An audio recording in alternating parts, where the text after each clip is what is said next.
all around the country, people might see it on YouTube and they know they've got to get tickets from Vicar Philip. So it's anyway, but I have to hand over now. Please, big welcome again to Mark Watson. Vicar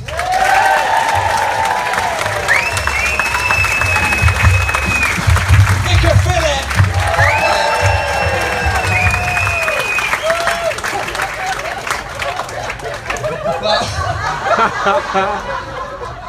I mean, you heard the man.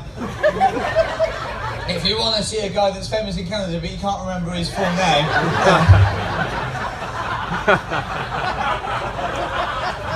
that was a cracking bit, to be fair.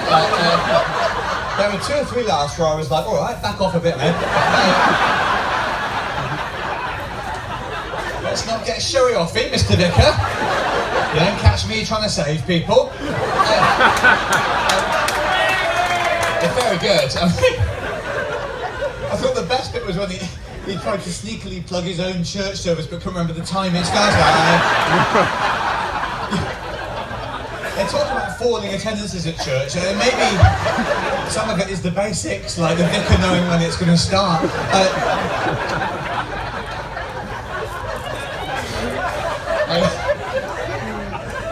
Big day though tomorrow, to be fair, Easter. It's his cup final tomorrow. You've got to get that one right.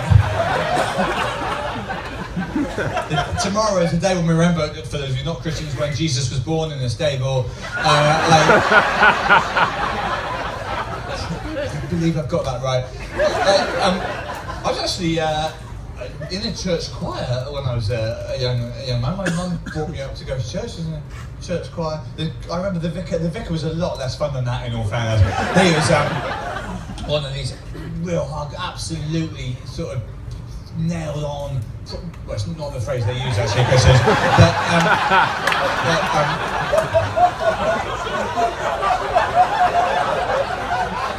devout is the phrase, I think.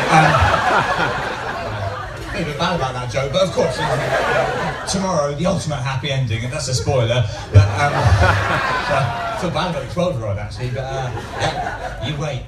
You might think Jesus is dead now, but boy, oh boy, there's one hell of a twist. I shouldn't even say one hell of. Once you start getting squeamish about it, it's quite difficult, really. I generally feel quite well disposed towards religious people. It's been quite a while since I did go to church, but a lot of comedians are very harsh on Christians and religious people generally, and too much so, I think. A bit of an easy target, you know. You might have seen Stephen Fry was on the news about a year ago, and they said to him, "What would you do if he's a avowed atheist? What would you do if you died and God is just there, and it turns out you were wrong all along?" And he said, "I would say to him, you're a stupid idiot. Why did you make the world with so many problems, all these diseases, natural disasters, blah, blah, blah." And, I mean, we all love Stephen Fry, but I don't think I agree with that. But I think if you die and the first thing you see is God, it's time to back down a bit, surely. You're not in the strongest bargaining position.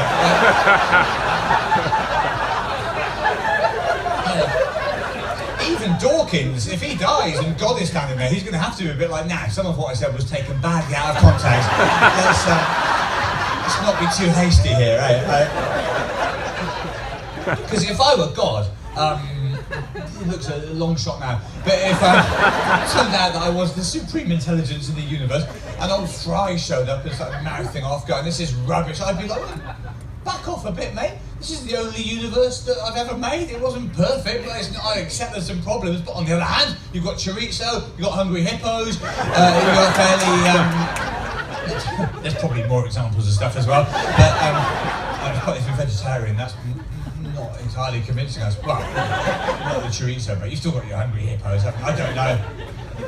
Even that doesn't seem a veggie. It's quite a sort of carnivorous game, isn't it? It's probably a vegetarian. By now there'll be a vegan version of Hungry Hippos, I suppose. You can detach one of the hippos and he just sits there with a little polystyrene thing going, "It's fine, I've brought my own." I didn't know if you knew from Facebook or not, so it's the sort of age I am, the age where you worry about dinner party guests and their dietary requirements, the age where you have parenting problems. I've got 2 children, as I mentioned. It sounded like a punchline probably in the first half, but I have. As parents go, I'm not. There's no doubt I'm not ideal. I mean, a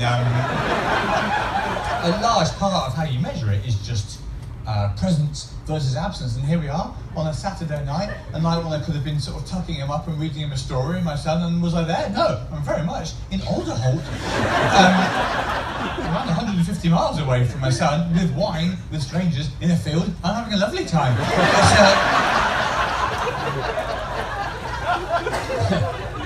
Oh, just a word on the demographics of the audience, by the way. I was reassured that there is actually a wide range of ages in the interval. There are actually more younger people towards the back than I. In related news, though, the gig is being sponsored by a nursing home.